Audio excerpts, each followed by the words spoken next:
Olha, Vamos muita lá. gente mandou uma mensagem para mim hoje dizendo que ia assistir. Bora ver, né? Se vai ter só eu. Vamos lá. Tem como gravar? Já estamos no ar. Vamos ver quem está assistindo. Se você tiver aí com o seu aberto, já pode ir acompanhando. Temos quem aqui? Temos já 4 participantes. Digam oi, viu, gente? Pode dizer oi. E o Denise, eu sei que já está. Oba! Vamos esperando. Vai esquentar hoje aqui, hein? Sexta-feira. Isso, dia 1º. 20 horas, dia 1º. Vamos esperando aí chegar mais pessoas. Tem uns 4 aqui. Alguém já deu. Me orientando, Vamos dando oi, gente. Vamos dando oi, boa noite, para a gente saber todo mundo que está aí. O Theo Batista também. Ela não apareceu para já mim, não. deu o seu legal. Isso, a Fabiana Costa, Elizabeth. Querida. Ofendeus, minha futura orientanda também. Olha só, tá vendo todo mundo aqui participando. Vamos esperando mais, as pessoas vão chegando. Se quiserem beber uma água, já vão se conectando, viu? Pegando a garrafinha de água, o caderninho. Muito descontraída, uma cesta. Isso, e Denise Novo. Como é que tá? Oi, oi. Vão pegando o caderninho já para a gente ir sentando e discutindo aqui sobre o tema, né, tão relevante que aí o nosso querido professor Zeca Adoro trouxe aqui para a gente, né, que é pós-verdade e desinformação, o cenário da Covid-19. Importante tratar sobre tudo isso. Wagner. Todo mundo entrando, quem está entrando? Isso, Elber. Querido. Presente, todo mundo presente. Boa noite, querido Elber.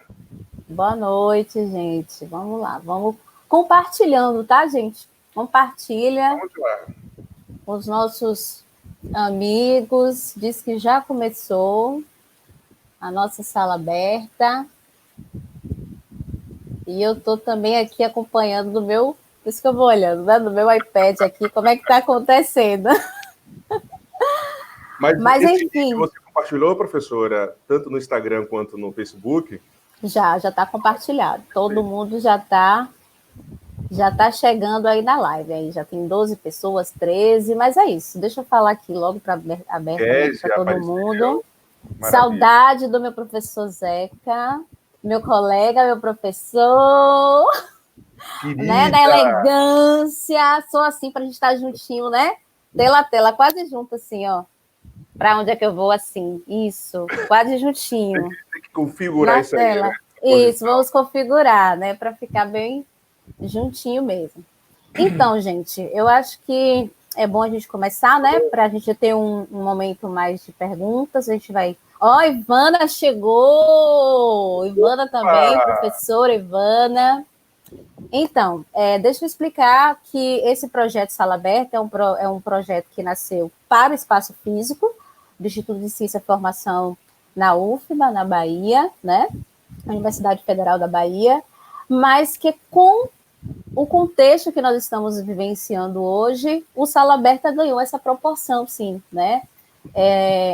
O aberto agora se tornou fora das barreiras, né, geográficas, né? Então, a gente pode hoje tratar de assuntos com colegas que estão aqui na Bahia, colegas que estão fora também da Bahia, e compartilhar esse conhecimento, né, com quem também não está aqui na Bahia, né? Outros colegas, outros mestrandos, graduandos, enfim, toda a comunidade da ciência da informação e quem queira participar também, porque eu creio que o tema de hoje, pós-verdade e desinformação, é um tema que chama atenção para todas as áreas, né? É importante falar sobre esse contexto da pós-verdade, que é o fake news, que a gente ouve muito falar. A Cláudia Souza, né, também está entrando aí, vou dando um oi para vocês. Querida amiga carioca. E esse cenário Covid. A gente tem ouvido falar muito sobre algumas informações, né, principalmente nos grupos, desses dispositivos, né, professor, que tem disseminado muitas informações. Então, é importante que, enquanto ciência da informação, a gente cuide um pouco, né, desse trabalho social, que é informar as pessoas de como buscar informação. Mas antes eu vou pedir aqui para o professor, nosso querido professor José Carlos, que fale um pouco, né, das suas pesquisas, que fale um pouco dos seus livros, enfim, para que a gente possa começar, então, a falar. Se Então, apresente. olá, boa noite, oficialmente, né?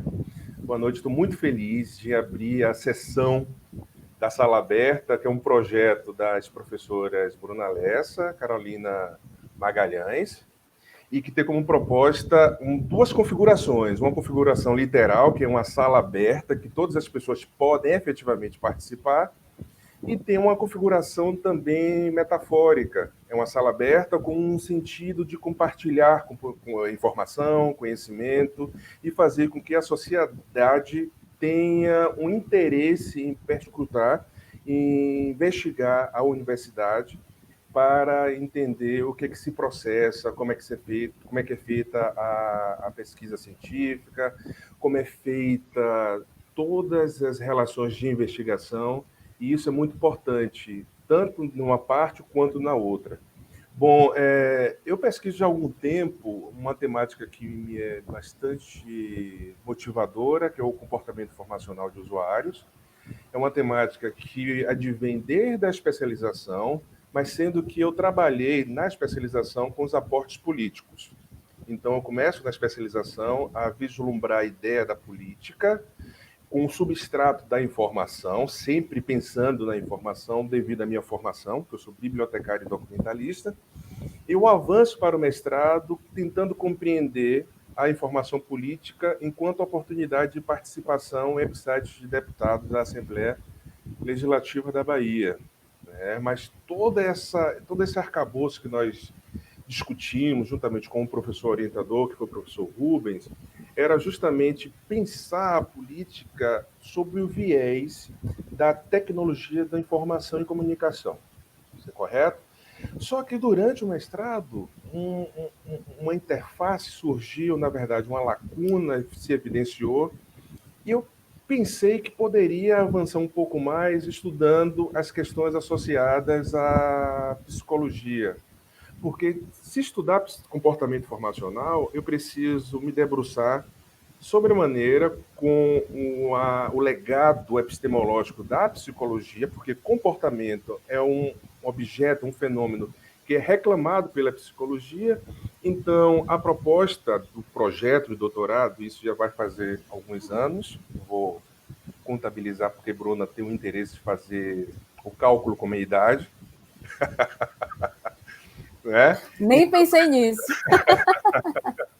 Então, eu estruturei um anteprojeto pensando no comportamento informacional das assessorias parlamentares, mas com enfoque no comportamento humano.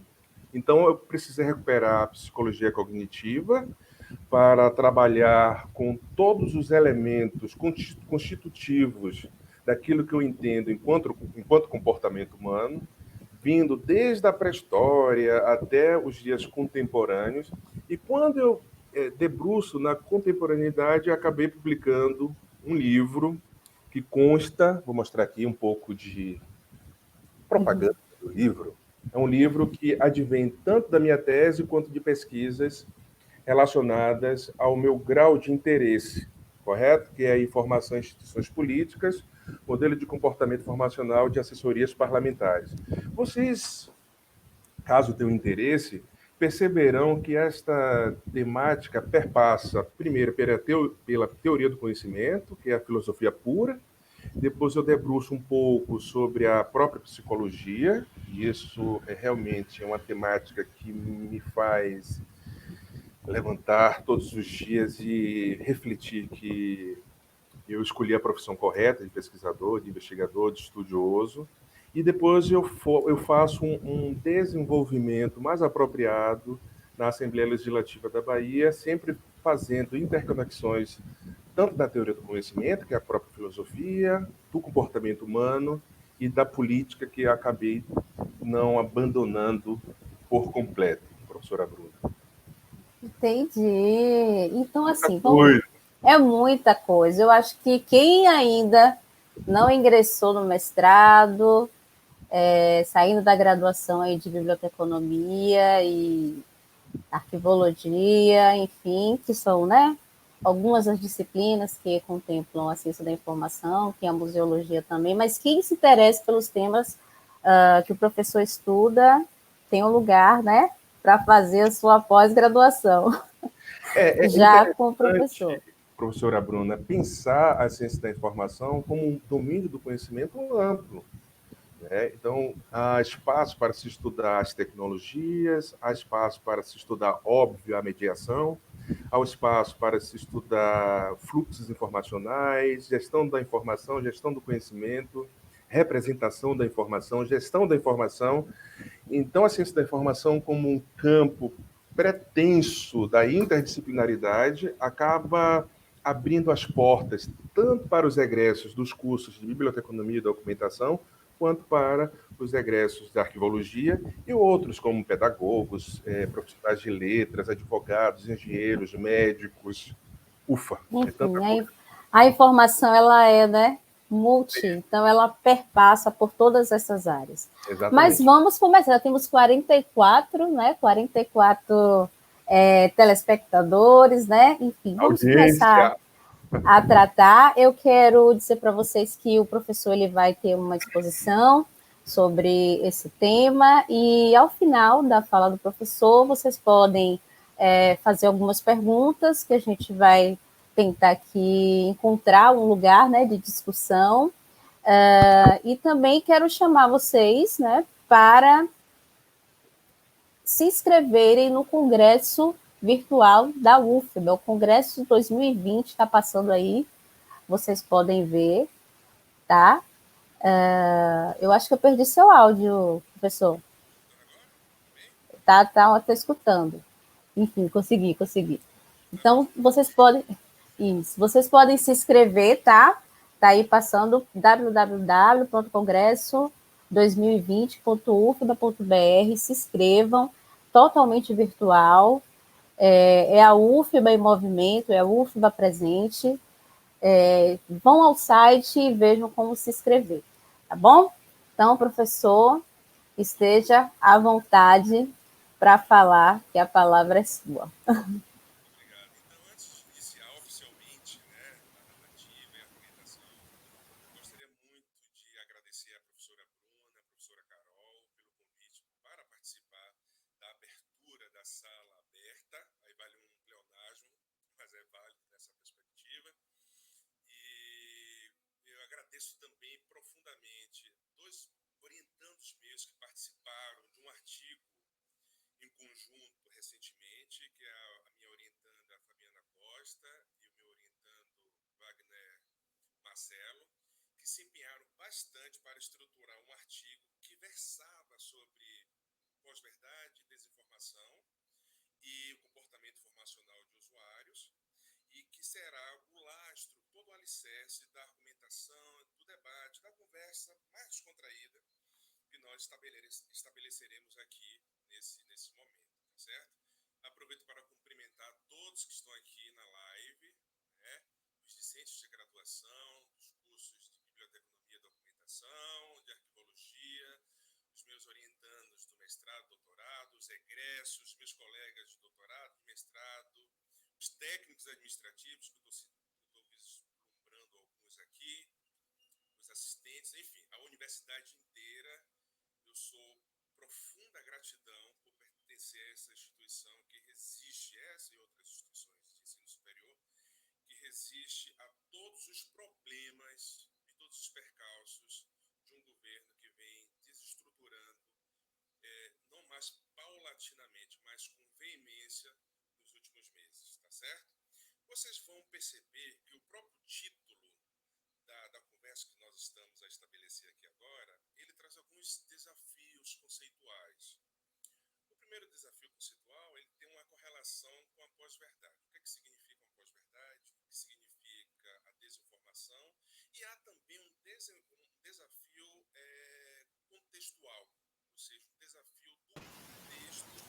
Professor, deixa eu interromper rapidinho. Tem muita gente dizendo que é para você aumentar o áudio. Se puder colocar o fone. Isso. A Oreste liga para a mediadora. Eu estou aqui, tá, gente? Só vou colocar a tela aqui mais ampla para o Acho que nosso agora melhorou, professor. né? Isso, para o nosso professor Melhorou, ficar à vontade maravilha. aqui e brilhar. Mas eu estou aqui também na Ótimo. live, tá? Vamos lá. Um beijo e vamos lá. Beijo, beijo. Então, vocês perceberam que aí todos os grandes desafios conceituais, que é o desafio da pós-verdade, o desafio da desinformação, o desafio conceitual, que é o desafio para se compreender esse grande fenômeno contemporâneo que se chama Covid-19. Esse tempo que nós estamos aqui a dialogar, a conversar sobre essas temáticas, com certeza, vários conteúdos estão sendo desenvolvidos, muitas novas informações estão sendo disseminadas, informações procedentes, informações não procedentes, correto? Então, eu gostaria de iniciar discutindo. Agora melhorou? Agora melhorou. Melhorou, né? Melhorou agora. Gostaria de iniciar muito discutindo o que nós compreendemos a partir desta publicação, com os meus orientandos do mestrado, como pós-verdade, professora Bruna. A pós-verdade, ela apresenta um conceito muito complexo e que precisa de outros elementos, de outros... O pessoal está falando que ainda está baixo o seu áudio, professor. O pessoal está comentando. Agora está ótimo? Melhorou agora? O Túlio. É assim, gente. Internet é Melhorou? assim, ao vivo é assim. Agora pode ser o ventilador, viu? Vou trocar aqui um pouquinho. Ao vivo é assim mesmo. Ao vivo e em cores, ótimo. Melhorou? Para algumas pessoas melhoraram, para outros estão cortando. E agora, gente, melhorou? Melhorou muito. Pronto, fechado. Fechou? Fica aí todo mundo. Ótimo. Que a gente vai. Eu vou ficar até aqui, nem vou sair agora. Não vai mais não, fala aí para me ajudar. Certo. Do áudio, tá certo? Então, assim, como nós percebemos, a pós-verdade ela traz consigo uma dimensão muito complexa, porque envolve outros domínios do conhecimento. E são temáticas que são emergentes na ciência da informação. Sendo uma temática emergente, precisa de um aprofundamento teórico-conceitual, a busca de novas interfaces a partir de uma perspectiva interdisciplinar ou de uma pretensa interdisciplinaridade, para se compreender o que significa, na ciência da informação, a pós-verdade. A pós-verdade ela vai trazer um conceito que é diferente de uma estrutura gramatical que nós estamos habituados a estabelecer como pós-graduação, como pós-guerra, pós-operatório, que são elementos que advêm de um substantivo a partir desse prefixo pós. Pós-guerra, elementos que advieram após uma determinada guerra. Pós-graduação, então, são elementos educacionais que advieram após a graduação. Mas essa estrutura gramatical não funciona para a pós-verdade, porque essa pós-verdade, de acordo com o dicionário da Oxford, é um elemento muito, digamos assim, muito arrefecedor e mitigado a partir daquela estrutura que ele faz como elemento de compreensão. Vou explicar melhor. No sentido da pós-verdade, o prefixo pós, ele não vai resguardar aquilo que advém da verdade, mas a intenção dessa pós é algo que vem arrefecer, algo que vem mitigar, ou seja, diluir, talvez até desqualificar um conceito de verdade em detrimento às informações factuais. E à medida que eu for avançando, professora Bruna, na fala, eu vou anunciando alguns exemplos, e principalmente esses exemplos, eles nos ajudam a sedimentar a compreensão teórica de uma percepção que nós desenvolvemos em relação ao que nós estamos a discutir aqui. Então, essa pós-verdade, ela tem uma correspondência com a subjetividade do indivíduo. Vou botar aqui o ventilador mais para com a subjetividade do indivíduo, e essa subjetividade, ela traz uma característica difícil de dessensibilização por parte de qualquer profissional. Eu falo profissional porque, ao final da narrativa, eu, obviamente, falarei do profissional da informação, bibliotecário e documentalista. Enquanto ator fundamental para orientar e desenvolver competências informacionais na sociedade, e em específico nos usuários, leitores e população, correto? Então, você vai perceber que a pós-verdade se constitui em pronunciamentos com o intuito de engabelar, enganar, a partir de uma estrutura que talvez seja verdadeira, a princípio, a priori, para interferir nas convicções pessoais da sociedade. Obviamente, quando falo sociedade, estou falando também de indivíduos, e isso é muito importante deixar claro, porque a sociedade é composta por indivíduos. Então, é um discurso construído, muitas vezes utilizado por políticos, e isso quem traz com bastante clareza é um autor, na verdade, ele é um dramaturgo sérvio-americano que publicou em 1992, olha, quantos anos? Quase 28 anos, né?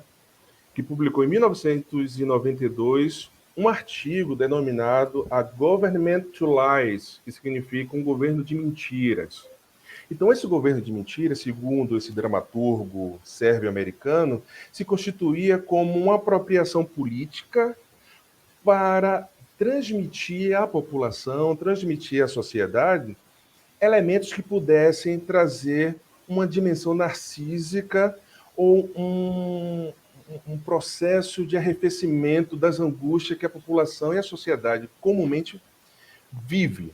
Viver em si já é angustiante. Viver traz consigo as suas ansiedades, seus percalços, mas também traz suas felicidades, suas saídas e seus mecanismos de sobrevivência. Isso é importante deixar claro. Então, os governos perceberam que substratos da sociedade eles estão muito mais interessados em ouvir uma verdade parcial, e a partir dessa verdade parcial, eu me aproprio, considerando a minha subjetividade, meu aparelho psíquico ele vai entrar em todo o processo de compreensão e de apropriação dessa informação para fazer uma espécie de simbiose entre aquele que escuta e aquele que emite as informações. Então, há um livro que eu estou relendo pela terceira vez, é um livro de Sigmund Freud, chamado Psicologia das Massas e Análise do Eu. É um livro importantíssimo para se compreender a psicologia social, porque Freud, quando ele escreve esse livro, por volta de 1921, ele, na verdade, se preocupa em estabelecer uma contracrítica de alguns estudiosos da época que afirmavam que a psicanálise estava muito mais preocupada com a relação intrínseca do indivíduo, com as suas próprias neuroses. E Freud fala, bom, se eu estou preocupado com a neurose de um indivíduo, e o indivíduo, professora Bruna, é um tronco comum, um tronco linguístico, inclusive, da própria psicanálise, que significa o sujeito indivisível, indivíduo indivisível. O que Freud utiliza bastante em suas escrituras, em suas publicações. Então ele fala, bom, se eu trato das neuroses dos indivíduos, eu automaticamente também estarei trabalhando com a psicologia das massas e a psicologia social. Porque a minha constituição enquanto sujeito, enquanto indivíduo, o Zé Carlos, o professor Zeca, a da professora Bruna, deixa eu ver aqui quem está presente, de Túlio, de Gerson, de Flávio, de Carolina Cavalcante, o conjunto de estudos se torna, segundo Freud, a psicologia das massas. E Freud utiliza nesse livro, bem interessante, um autor que me chamou bastante atenção, que é um autor do final do século XIX, início do século XX, chamado William McDougall. E esse autor ele vai trazer no livro The Group Mind a concepção da mente em grupo. Então, Freud já fala que esse problema da correspondência geral, da comunidade, advém, inclusive, dessas pesquisas que antecederam a publicação da Psicologia das Massas. E Freud utiliza esse argumento, indicando que as pessoas elas compartilham entre si as suas próprias subjetividades. Estão ouvindo bem? Estão bem, né? Maravilha. Então, eles compartilham a sua própria subjetividade para criar uma trama social e, a partir dessa trama social, compreender o que nós temos aí como pós-verdade. Professor Zeca, só para ilustrar, você poderia dar um exemplo sobre pós-verdade? Sim, posso dar um exemplo. Eu pensei bastante essa semana, um exemplo que pudesse ser um exemplo cabal, um exemplo pontual em relação àquilo que eu estou especificando aqui. Um determinado despresidente de uma república chamada Brasil, né, no início da pandemia, ele disseminou em suas redes sociais, nos meios de comunicação, que 3 medicamentos eram essenciais, eram fundamentais e eficazes para o tratamento da Covid-19. Quais eram esses medicamentos? A cloroquina, a hidroxicloroquina e a azitromicina. Então, ele partiu de uma verdade. O que significa essa verdade? De um estudo inicial, e a partir desse estudo inicial, um estudo incipiente, ele acabou disseminando informações que não procediam, inclusive a comunidade científica fez uma campanha de dessensibilização da sociedade, vou explicar isso a posteriori, da argumentação da gente. E é a partir dessa faísca, dessa fagulha que surgiu a partir de uma publicação ou de um indicativo de uma pesquisa científica, ele procurou anestesiar a sociedade, informando de que havia encontrado a cura, uma cura parcial da Covid-19. Então, vocês, com certeza, os que estão acompanhando aqui, do outro lado da tela, perceberam e vislumbraram que houve uma corrida frenética às farmácias para a compra da hidroxicloroquina, cloroquina e azitromicina para que os supostos pacientes ou aqueles que viriam a se contaminar pudessem estar imunizados da Covid-19. E esta informação ou esta desinformação, advinda de uma pós-verdade, ela gerou um comportamento destrutivo diante da sociedade.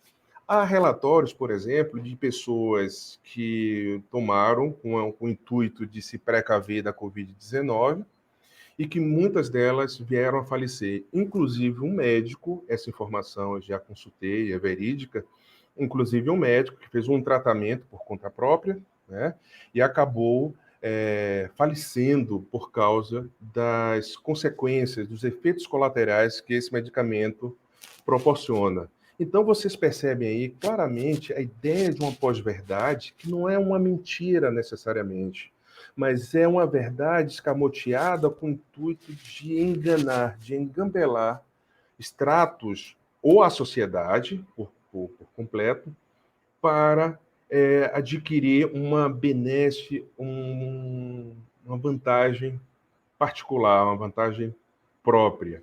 E essa corrida que vocês também devem ter lembrado, às farmácias para comprar a hidroxicloroquina, ela fez com que as farmácias esvaziassem seus estoques. Então, quem precisava efetivamente cuidar desse problema de doenças crônicas, como, por exemplo, lúpus, artrite reumatoide e a malária, caso a malária seja sensível à cloroquina, teve um grande problema para encontrar esse medicamento. Então, o que houve? A comunidade científica, ela fez uma campanha maciça solicitando que a população devolvesse às farmácias os medicamentos para que os pacientes que realmente precisavam da medicação pudessem fazer o tratamento. E daí eu faço uma campanha, eu preciso fazer porque eu sou professor universitário, sou pesquisador, sou cientista, a importância da ciência no âmbito nacional. Vocês perceberam? A ciência ela é fundamental, porque a ciência ela refuta elementos do senso comum que pode vir a prejudicar indivíduos, e a ciência ela é fundamental também porque ela vai trazer uma compreensão mais pontual da realidade. E vocês percebem que desde 2016, com o golpe o golpe que aconteceu, na verdade, a farsa do impeachment da então presidenta Dilma Rousseff, a universidade, a ciência vem sofrendo limitações orçamentárias, estão sendo solapadas pelo governo do então presidente Temer e agora pelo despresidente, que eu não ouso em citá-lo, eu não posso citar esse presidente.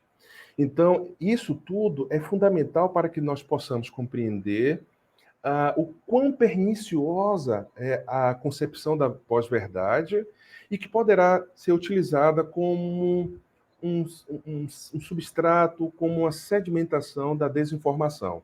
E isso nós discutimos no artigo, que será publicado em breve. Nós, eu falo, Fabiana Costa, a mestranda Fabiana Costa e Wagner Marcelo, que trabalharam assim com muita responsabilidade e com muita destreza, principalmente nas argumentações que nós levantamos sobre esses pontos.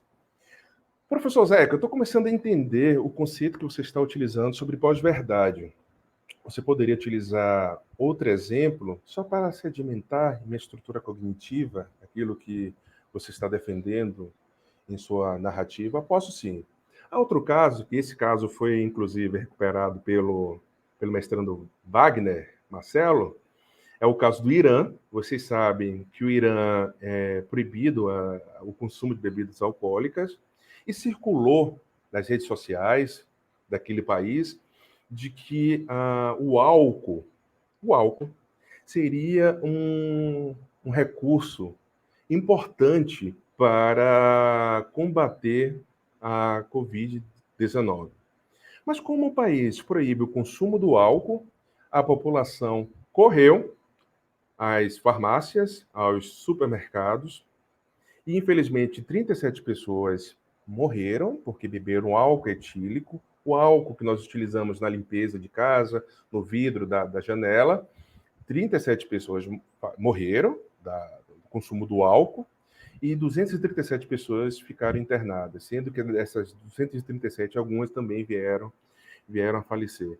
Então, vocês percebem que a pós-verdade, né, e a desinformação que é circulada nas redes sociais, principalmente com o advento da tecnologia, não vou falar das novas tecnologias que não são mais novas, mas com o advento da tecnologia e a democratização de dispositivos móveis de comunicação, como o celular, com a internet 2G, 3G e 4G, isso facilita bastante essa disseminação. E o que eu poderia dizer, o que cerceia no indivíduo um sujeito, um cidadão desavisado, é justamente o critério de seleção dessas informações. O que é informação verídica, o que não é informação verídica, o que é uma desinformação, será que existe uma relação entre desinformação e informação? Será que eu posso me apropriar desses critérios? Já que a pós-verdade ela está muito mais vinculada às dimensões emocionais e às concepções particulares dos indivíduos, a desinformação ele já vai trazer um caráter muito mais objetivado. E quando eu falo um caráter objetivado, isso vai também corresponder a uma possibilidade de desmascarar, de contrariar uma disseminação dessa informação. Aí eu surjo com um argumento que é bem interessante, principalmente aos profissionais da informação, em específico, o bibliotecário, o documentalista, os arquivistas, por que não, em trabalhar com o desenvolvimento de competências informacionais, né, de usuários, e a partir do desenvolvimento de competências informacionais de usuário, atribuir a responsabilidade, imputar a responsabilidade ao indivíduo a chance de selecionar o que é positivo e o que não é positivo. Há outro exemplo sobre desinformação muito importante, que eu gostaria de citar aqui para vocês, é uma informação, é um conteúdo que foi compartilhado logo no início da determinação do isolamento social de uma mulher que gravou um áudio desesperadamente informando a população de que o primeiro dia do isolamento social, 600 pessoas estavam internadas no Hospital Couto Maio. Vocês devem lembrar desse áudio que circulou bastante na rede social WhatsApp, né?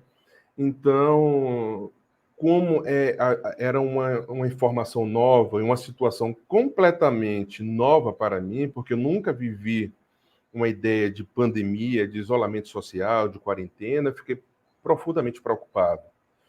Mas a minha preocupação, ela foi logo arrefecida por causa de um conhecimento que eu tenho, que eu desenvolvo ao longo da minha vida, principalmente acadêmica, em compreender a concepção dessa competência informacional, né? Será que existia mesmo 600 pessoas internadas no Hospital Couto Maia, estágio final de vida internada, naquele hospital que é referência em tratamento de infecções variadas? Automaticamente entrei em contato com alguns profissionais de saúde, que são amigos meus, né? E eu pude vislumbrar, inclusive uma pessoa que trabalhava lá, pude vislumbrar que se tratava de uma desinformação para disseminar o pânico, a angústia e o desespero na população.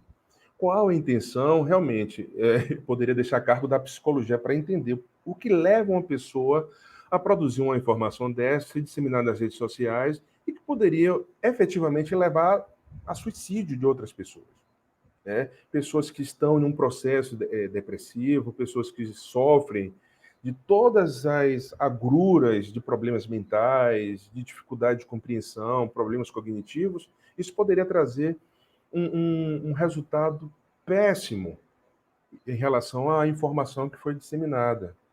E, por sorte, eu pude perceber que no dia seguinte, alguns jornais eles veicularam que a informação, obviamente, não procedia e que alguns médicos, alguns funcionários, profissionais da saúde, estavam preparados para receber, eventualmente, as pessoas que viriam se contaminar com a Covid-19, mas que pôde tranquilizar a informação.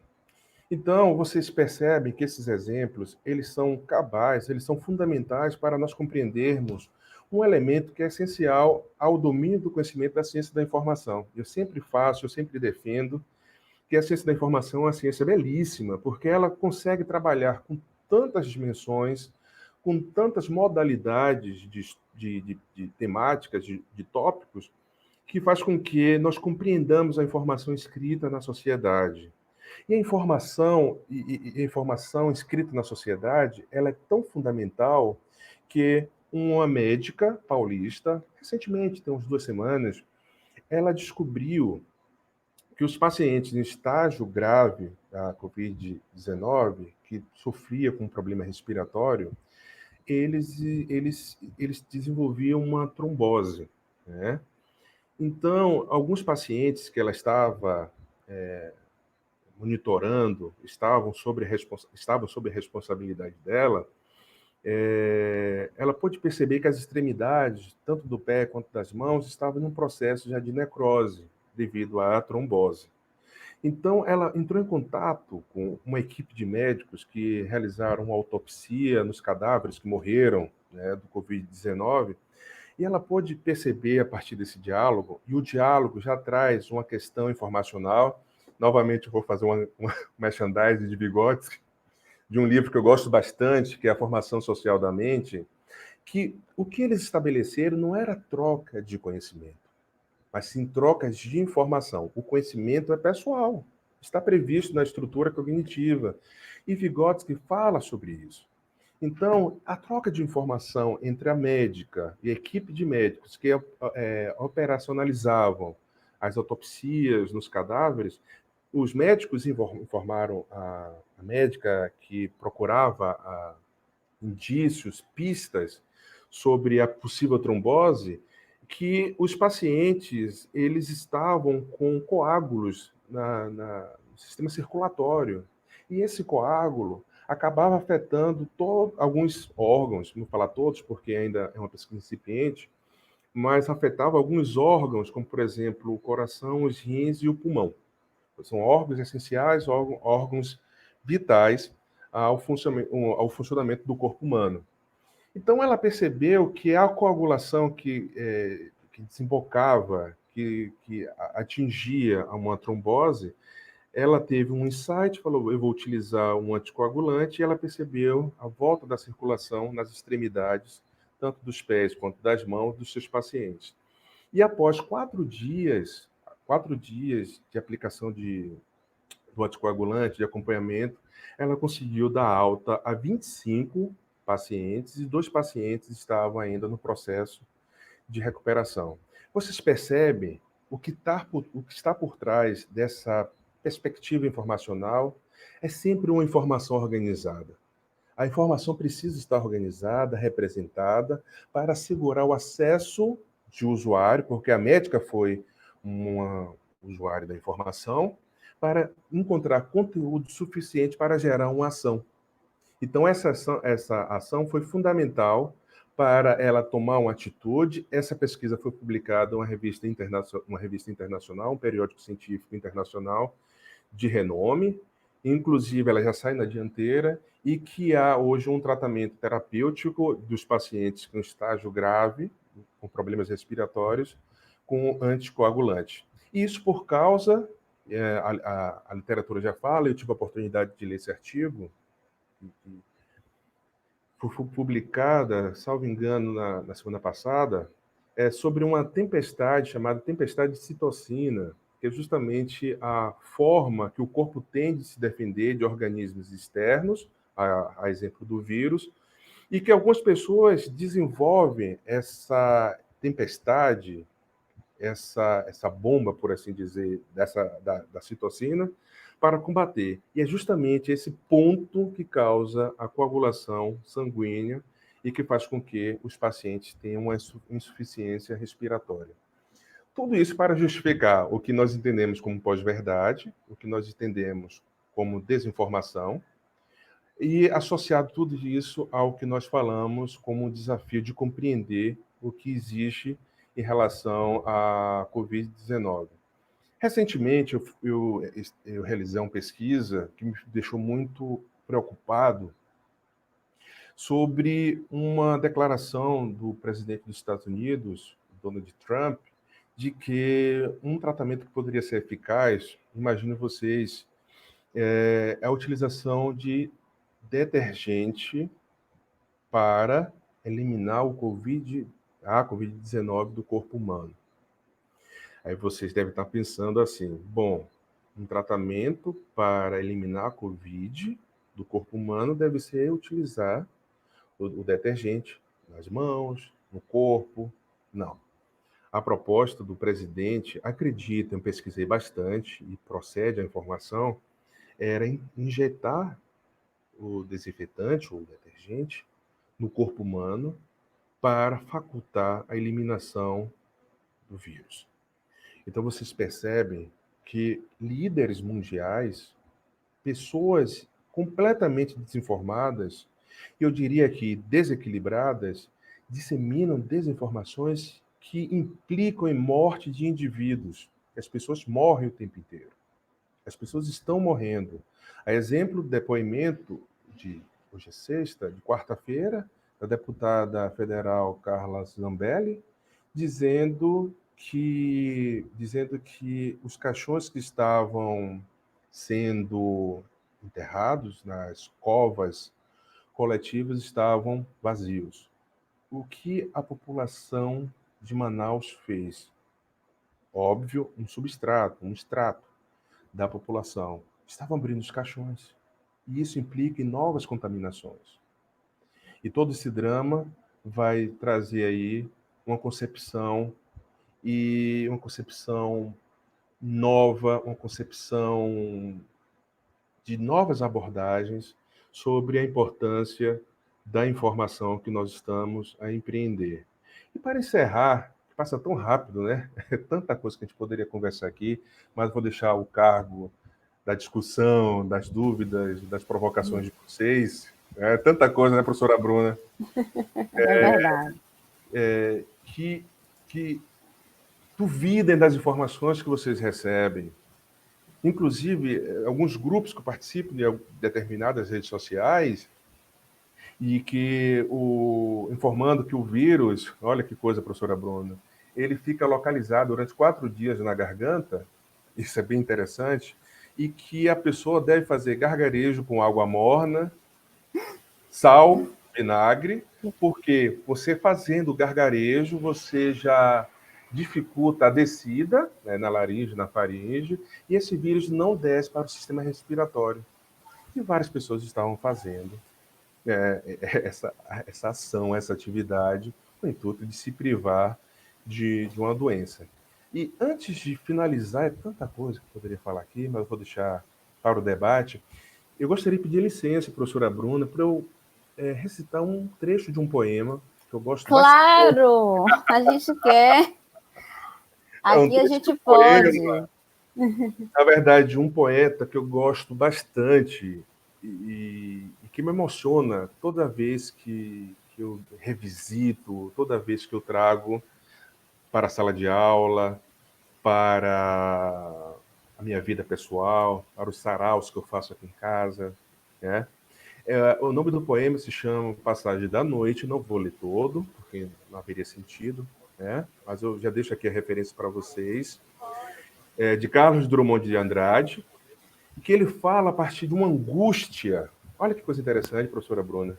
A partir de uma angústia, ele inicia os versos contando a perspectiva do autor, do poeta, em relação à noite. Então, é noite no submarino, é noite na Roça Grande, é noite no meu amigo, porque nós estamos a vivenciar uma noite. Eu não sou ingênuo em acreditar que a cura ou que o medicamento surge amanhã ou domingo, mas eu sou muito otimista que nós já estamos atravessando a noite e que eu já percebo o despontar da madrugada. E no segundo momento do poema, ele recusa a noite, porque ele já vislumbra a madrugada, e ele amanhece. Que em breve, com certeza, amanheceremos. O que ele fala aqui? Mas salve olhar de alegria, e salve o dia que surge. Os corpos saltam do sono, o mundo se recompõe. Que gozo na bicicleta, existir seja como for. A fraterna entrega do pão, amar, mesmo nas canções. De novo andar, as distâncias, as cores, posse das ruas, tudo que à noite perdemos, a fase que nós estamos a vivenciar, a partir da minha leitura, se nos confia outra vez. Obrigado, coisas fiéis. Saber que há florestas, sinos, palavras, que a terra prossegue o seu giro e o tempo não murchou. Não nos diluímos. Chupar o gosto do dia. E o poeta termina os seguintes versos. Clara manhã, obrigado. O essencial é viver. Obrigado a vocês. Muito bom, professor Zeca. Inclusive, eu sou minha família do interior e assim o momento mais lindo que tem é o nascer do dia, Sim. né? Quando você atravessa a noite, o sol começa a nascer. É um momento muito rico, muito lindo para quem pode observar e ver. E eu creio que é essa sensação, né, que nós todos estamos vivenciando agora, né, essa emoção, essa ansiedade de talvez iniciar aquele momento que o sol vai começar a nascer, né, e a gente vai sair dessa escuridão. Muito pertinente ter trazido essa poesia, porque a gente tem que abrilhantar, assim, né, esse momento com E coisas nós que somos puras. artistas, Ah, nem estejamos você! frustrados. Você que é Cantamos, artista. escrevemos. Mas, assim, é interessante a gente falar sobre toda essa questão, porque tem algumas das suas falas, professor, inclusive eu quero abrir, tá, para quem quiser fazer algumas perguntas. Eu sei que não vai dar para responder as perguntas de todo mundo, né? A gente vai colocando algumas perguntas, eu vou começar com algumas elucidações, mas a gente vai tentar fazer tudo isso aqui nesse tempinho que a gente tem, tá? Então, assim, uma coisa que me chama muito a atenção é que esse período, Professora Bruna, né? a professora Bárbara está dizendo que o seu áudio está falhando. Meu áudio tá ok agora? E agora, Professora gente? Bárbara, tá ok? Ok? Pronto. Então, a gente começou a vivenciar, inclusive, esse momento, principalmente de desinformação, de fake news, principalmente aqui no Brasil, a partir muito das eleições, né? Você Sim, falou de política. 2016 com Trump. Exatamente. E aqui no Brasil, com aquela pessoa que a gente não gosta Que não de cita. falar o nome. Mas nesse momento de Covid, né, de Covid-19, a gente vê um vírus, Covid-19, a gente vê um vírus versus vírus mentira, ou seja, A não infodemia. verdade, isso, exatamente, a não verdade seria o quê? A mentira. E isso se dá muito em virtude do recuo da ciência nesse momento, que prejudicou e está sendo tão perigoso, inclusive, ameaçando a saúde pública. Né? Você vê, então, uma rede social que utiliza de informações, da falta de informação, para disseminar informações falsas, utilizando, inclusive, essa ausência de uma cognição, de uma competência em informação da população, e de algo que a gente está vivendo que não só aqueles que não têm acesso, né, à informação, ou aqueles que não são mais estudiosos, ou que não estão dentro da universidade, por exemplo, né, porque nós também somos atingidos do que a gente chama de bolha. Né? Há uma bolha, né? A gente está vivendo um momento que todo mundo tem rede social, então todo mundo começa, a gente está no momento que eu curto aquilo que me interessa. Então, de certa forma, a gente vai criando uma rede, uma Sim. bolha daquilo que me interessa. Então, as outras informações, talvez que venham a agregar a mim ou não, mas elas ficam de fora, e isso também acarreta, né? Porque a gente percebe que esse momento da pós-verdade, o que a essência dele é o sentimento, não a evidência. Sim. E aí, quando a gente fala de evidência, eu lembro muito da Suzanne Brier, né? Quando ela fala do etílope, quando ela vai colocar o que é documentação e a importância depois, dentro da ciência da informação, da gente tratar o fato, né? E quando a gente vai para a ciência, a gente averigua o fato. E a população, a população como um todo, está muito voltada para o sentimento, para aquilo que é repassado naqueles grupos de amigos. Então, essa bolha, esse perigo da bolha de consumir apenas o que a gente gosta, né, que vai fazer com que esse fluxo informacional fique cada vez mais dominado pelas pessoas que estão aí usando de algoritmos, enfim, para fazer com que essas informações circulem. E fazendo essa relação com o Covid, que você tanto colocou vários exemplos aqui, exemplos próximos, coisas que têm acontecido aqui em nosso estado, em nossa cidade, a gente vê que é um momento de crise para a informação, para os cientistas da informação, e da importância de como selecionar as fontes de informação. Então, eu gostaria até que incitar ao professor a colocar, né, nesse momento, a ciência da informação em foco, né? Não só a ciência da comunicação, mas a ciência da informação também, porque envolve a competência em informação, a competência em saber selecionar as fontes de informação, e nós também, que não estamos fora disso, e sairmos, né, irmos na contramão, sairmos dessa bolha e começarmos a falar. Pode falar, professor. Essa é a grande proposta e o grande desafio nosso, enquanto profissional da informação. A quantidade de informação que eu recebo, de conteúdos que eu recebo nas redes sociais, no meu celular, e que eu observo em alguns sites, a exemplo, professora Bruna, obviamente eu não consulto todas, porque eu duvido de todas. Então, as informações que mais despertam o meu interesse, eu vou em busca de uma fonte mais plausível, uma fonte mais segura de informação, de conteúdo.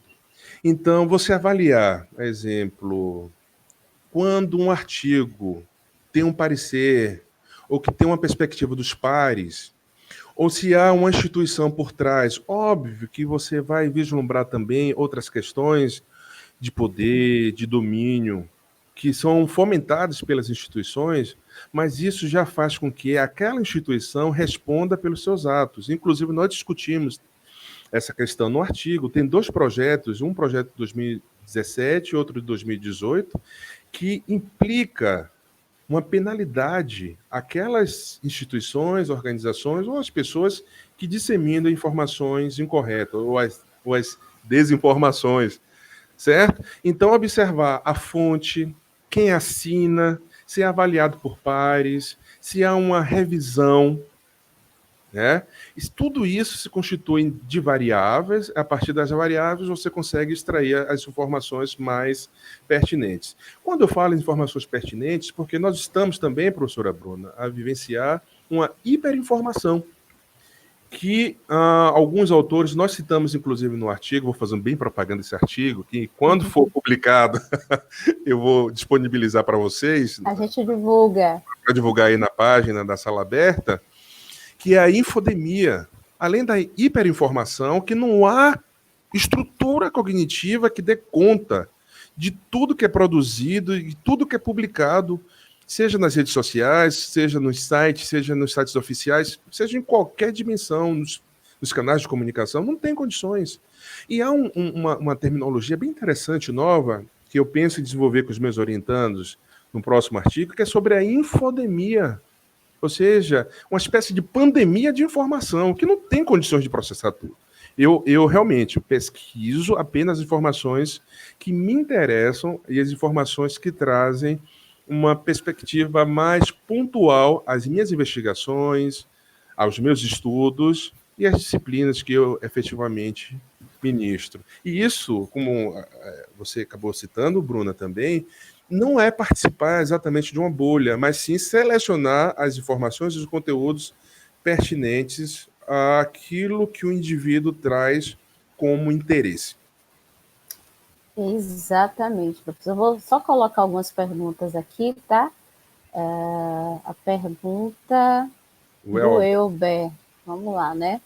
Além da análise profunda das fontes de informação e reais disseminadas, há outros meios de se combater a desinformação? Alguma pesquisa para se criar outros antídotos para combater esse mal? Foi a pergunta aí do Elber. De uma certa forma foi respondida, né? Agora em instantes. Sim, tem como combater. Eu acredito, eu penso que o próprio desenvolvimento das competências informacionais seja um caminho viável, um caminho plausível para se estabelecer a definição das fontes de informação seguras para o indivíduo se apropriar. Né? Porque nós trabalhamos na ciência da informação, além de todos os aspectos de produção, de mediação, trabalhamos também com a apropriação dessa informação. Então, assim, duvidar sempre das informações que são divulgadas nos celulares, nas redes sociais, porque muitas vezes as informações estão lá, tem uma fonte que é falsificada, mas você tem já a noção ou a habilidade tecnológica de procurar a fonte em específica. Será que, por exemplo, uma informação que recebi numa mensagem de WhatsApp, atribuída a um neurocientista que eu gosto bastante, chamado Miguel Nicoleles, que está lotado na Universidade Federal do Rio Grande do Norte, será que procede? Então, o que eu faço? Entro no site do professor, entro no site institucional, faço uma pesquisa e se houver alguma correspondência, tudo bem. Se não houver, para mim é uma desinformação, não interessa. Inclusive, nesse momento agora de pandemia, alguns sistemas, né, de bibliotecas estão formando essa biblioteca virtual só sobre o Covid. Né? Tem a biblioteca virtual também de saúde da Fiocruz, que tem uma aba só de artigos que foram recém-lançados, né, sobre a Covid. Então, esses recursos que nós temos, essas fontes, né, de informação que nós temos, é importante o bibliotecário, inclusive, salientar isso, né, o bibliotecário repassar as informações e as pessoas que não têm acesso a essas bibliotecas virtuais, enfim, procurar nessas fontes mesmo, como o professor falou, né, confiáveis, né, buscar realmente aonde ela está localizada. Tem mais pergunta aqui, a Vânia. Então, outra coisa, viu, professora Bruna? E esse projeto de vocês, ele é fundamental. Como eu falei no início, sala aberta tem duplo sentido. Sala aberta, a porta aberta, que as pessoas podem verdadeiramente adentrar e participar do debate, e a porta aberta no sentido metafórico, do compartilhamento da informação e do conhecimento. Então, isso é fundamental. E você cumpre, com a professora Carol, a prerrogativa da universidade pública de qualidade. Nosso objetivo tem sido esse. Tem a Vânia aqui que está perguntando, professor, recentemente conversando com um professor de filosofia da UFES, né? E ao perguntar para ele a sua opinião sobre o que é pós-verdade, ele respondeu isso é achismo. O que, é que você acha? Diga aí, professor. Ele é filósofo. É achismo.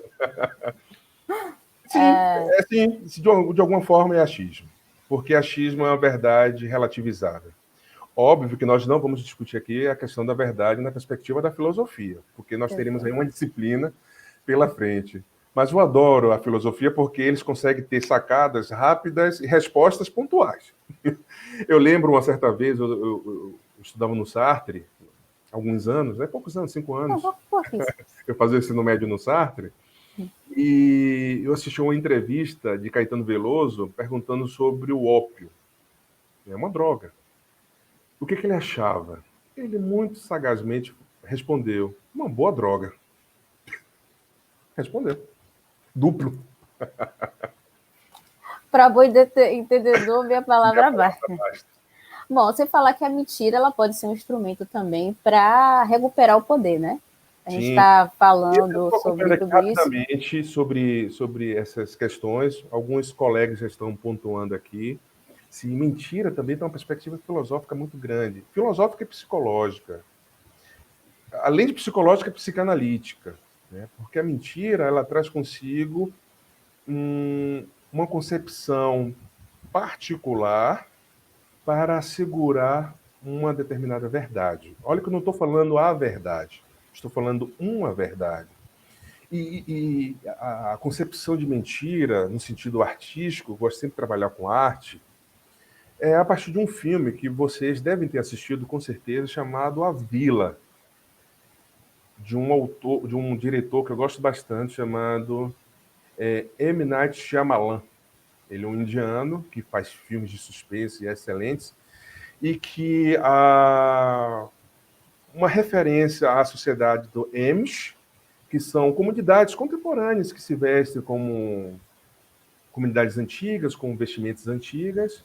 Há um processo de mentira lá internamente, mas tem um acidente, vocês devem lembrar, tem um acidente, e a metáfora da cega que vai buscar o medicamento na civilização, por assim dizer, é justamente sobre o que é mentira construída para o controle e uma verdade que é disseminada para se garantir a sobrevivência. É um filme muito bom, é um filme metafórico. Vou até registrar aqui para você, professora, colocar na página. Lá Pronto, coloca aí que a gente coloca aqui. Inclusive, só complementando o que o professor falou, essa questão do achismo. Né? A gente está vivendo um momento que não é só mentira por ela ser mentira mesmo.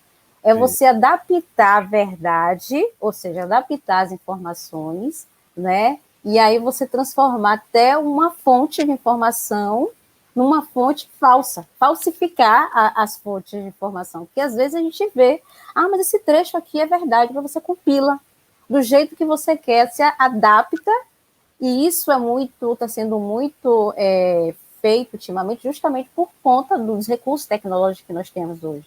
Né? A gente vê mensagem do WhatsApp, que as pessoas têm como prova, e aí colocam uma conversa fora de um contexto, adapta e aquilo ali se torna verdade. Então, isso se torna muito perigoso também hoje, no momento que a gente está. Tem outra pergunta aqui. Como exemplo que eu utilizei, só para relembrar que o despresidente, ele busca uma informação de um artigo incipiente, contraria o que a medicina baseada em evidência, porque não há evidência da importância da hidroxicloroquina, a cloroquina e a azitromicina, não há evidências, e ele pega um fragmento de verdade e se transforma em uma grande verdade, que é uma pós-verdade.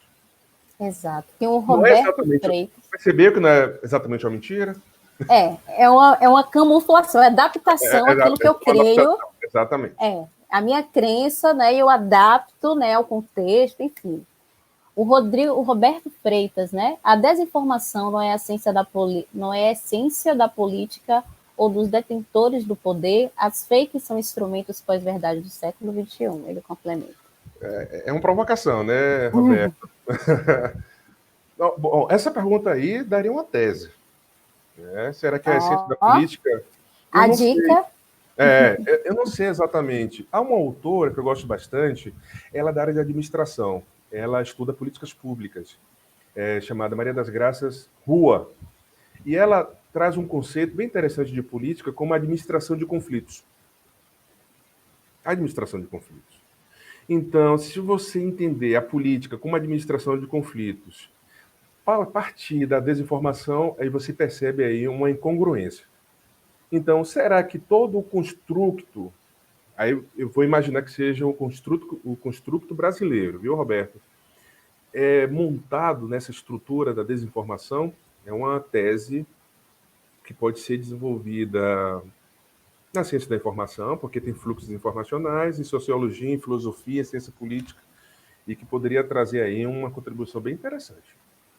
Pois é, e sem falar que nessa tese, vamos dizer, estou falando, né, da tese do Roberto, né? Se ele for realmente. Já estou falando da tese do Roberto.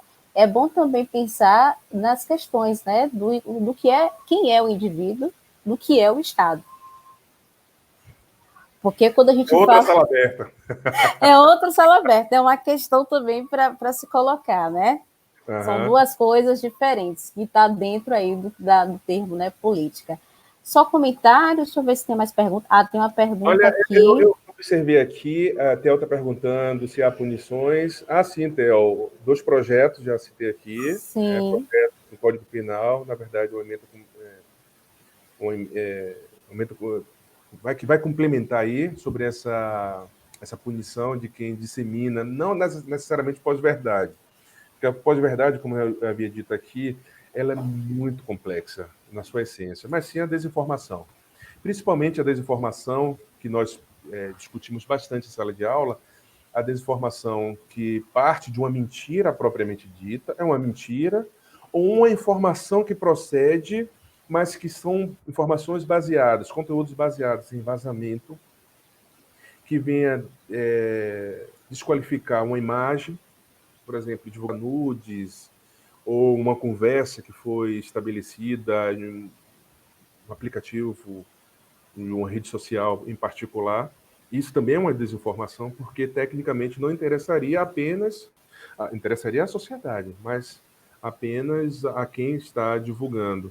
E a professora Bárbara, achei bem interessante, ela citou... Ela apontou aqui, né, que essa questão da bolha... Pronto, ótimo, da bolha, ótimo que você puxar, professora Bárbara.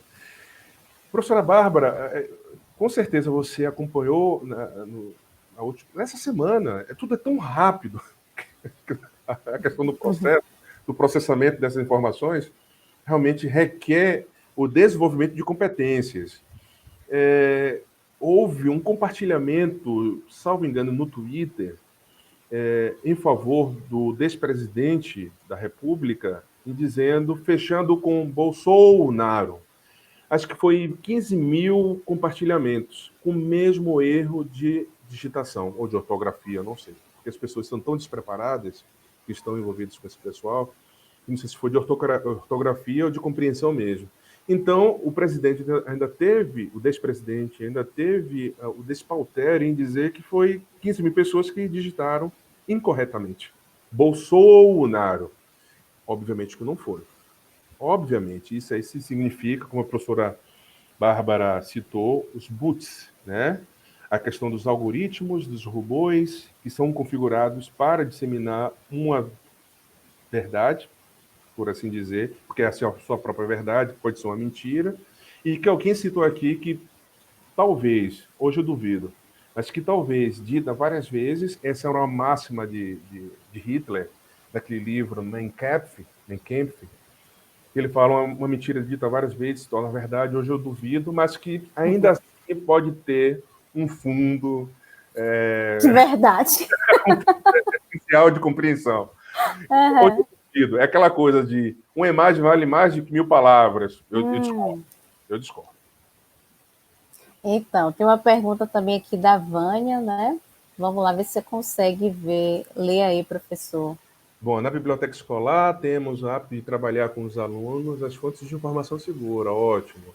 E deixamos pesquisar sozinhos e vamos orientando. É justamente desenvolver essas competências, trabalhando assim, olha, as competências daquele alunado.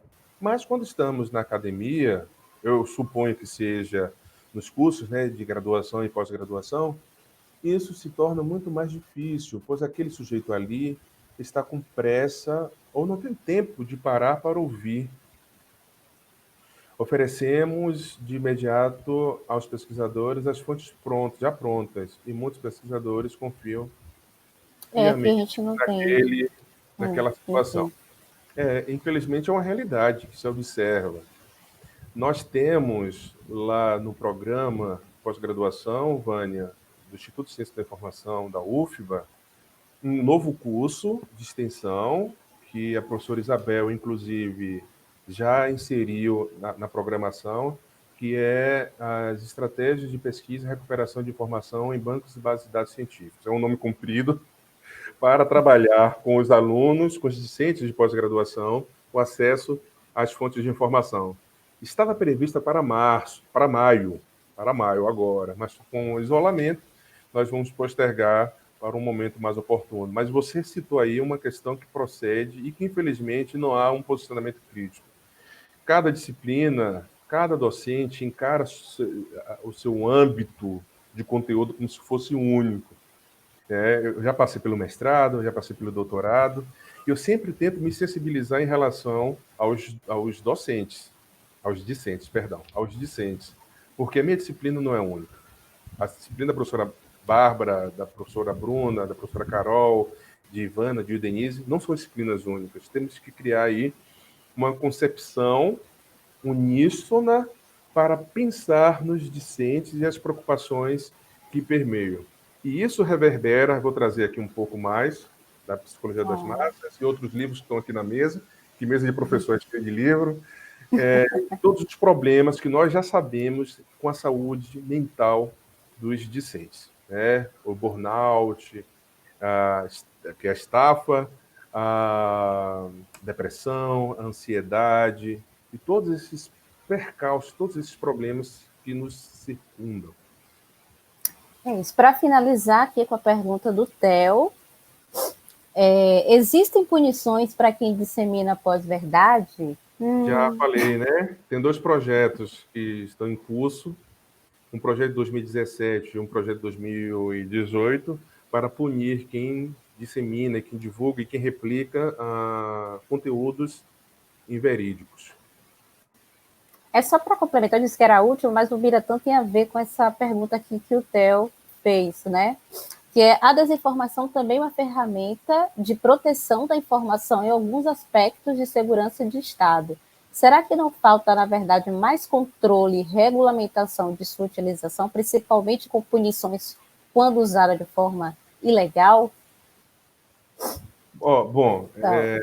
Isso tem uma correspondência, o Biratã, com o serviço de inteligência. Procede quando você trata do serviço de inteligência. Principalmente quando nós recuperamos o artigo 5º da Constituição, principalmente no inciso 33, que fala que o governo, o Estado deverá disseminar as informações, mas de uma maneira limitada. Uma informação que não venha comprometer a segurança nacional e a segurança de pessoas. Então, esse sentido da desinformação talvez não seja muito adequado, mas uma informação parcial, porque a desinformação ela deturpa, e o Serviço de Segurança não quer efetivamente deturpar, mas limitar o acesso aos conteúdos. Outra coisa, gente, toda hora finalizando, mas é muita questão que vem, né? O Mirleno. Para ver a pergunta do professor. Do Mirleno. Querido Coloquei Mirleno, aqui agora. doutorando. Isso. Professor Zé Carlos, você percebe algum movimento no campo do currículo e, portanto, dos conhecimentos eleitos como formativos para se pensar o universo da pós-verdade? Uau! Esse é um grande desafio que, inclusive, tem sido tema de pesquisa de mestrado e doutorado. O que tem, Mirleno, o que eu tenho observado, na verdade, é um movimento individual de docentes que se preocupam com a temática. Eu sei que a professora Denise já trabalhou na disciplina do mestrado e doutorado. Eu tenho informação também que a professora Ivana Lins trabalhou na disciplina dela sobre pós-verdade, mas não eram disciplinas focalizadas para discutir ou para estabelecer uma análise mais aprofundada, mais adequada da pós-verdade. Não, isso não. Mas porque parte de uma sensibilização dos docentes, de alguns docentes, em recuperar o que seria a pós-verdade, a desinformação, a hiperinformação, a infodemia. E isso é um movimento, Mirleno, individual. Pelo menos aqui no Instituto de Ciência da Informação da Universidade Federal da Bahia, eu não percebo um movimento oficial da disciplina, né? Determinada pelo colegiado, já registrada no sistema, na matriz curricular. Mas sim, o professor poderá ajustar de acordo com os temas mais contemporâneos. Pois é, só acrescentando aqui, e não só na pós-graduação, né? A começar na graduação também. Não, com certeza. A pós-graduação porque eu acompanhei bastante, de perto, Isso. inclusive. A professora Ivana, ela desenvolveu um trabalho belíssimo na disciplina dela, do mestrado, sobre pós-verdade, porque os discentes desconheciam. Eu já falei aqui, logo no início da narrativa, de que é uma temática emergente da ciência da informação, e eu sei também que a professora Ildenise, e, salvo engano, que ela vai poder me corrigir agora, a professora Bárbara também.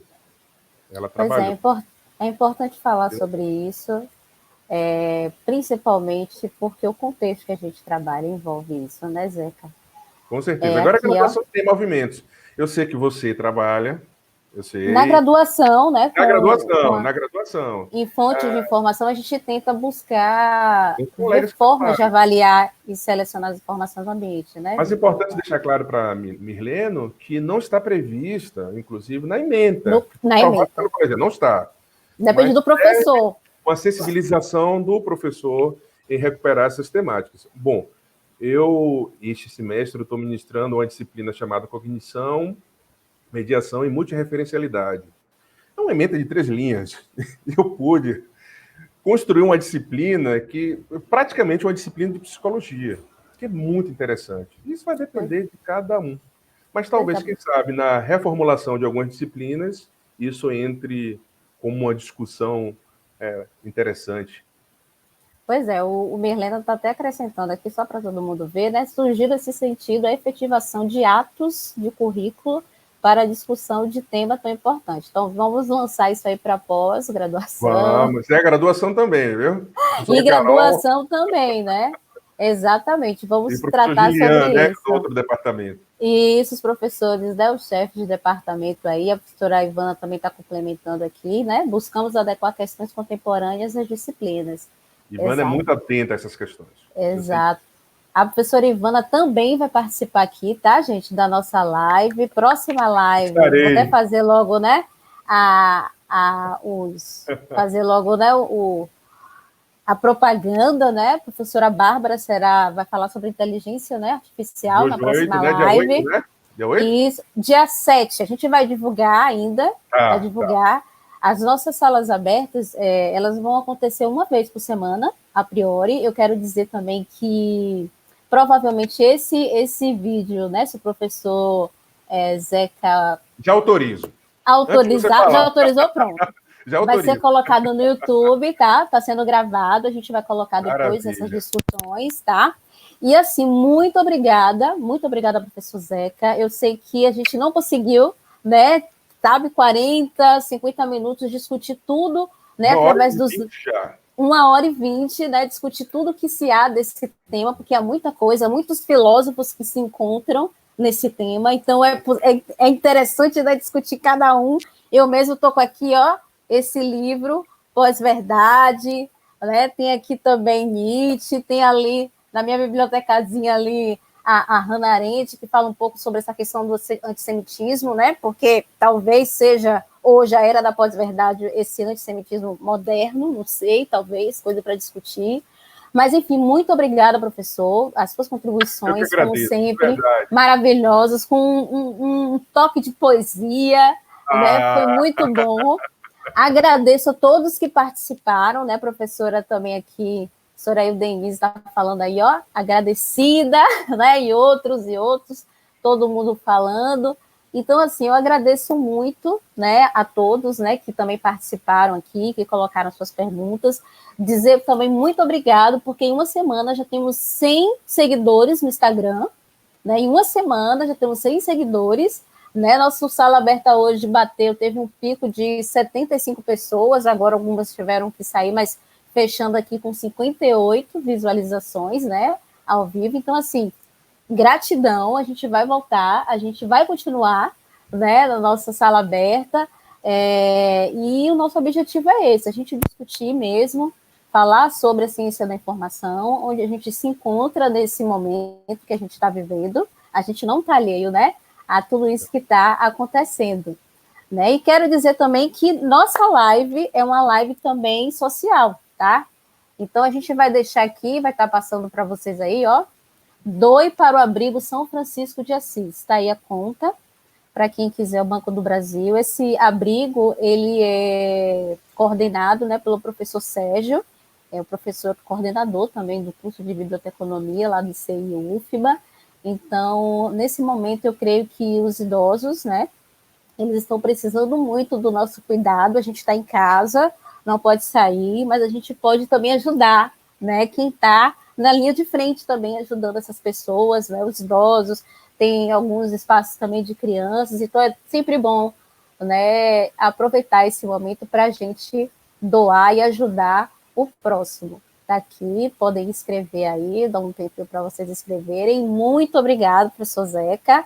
Agradecer. Eu que agradeço. Gente, chegou ao fim. Eu não queria, não. Eu queria dar um recadinho.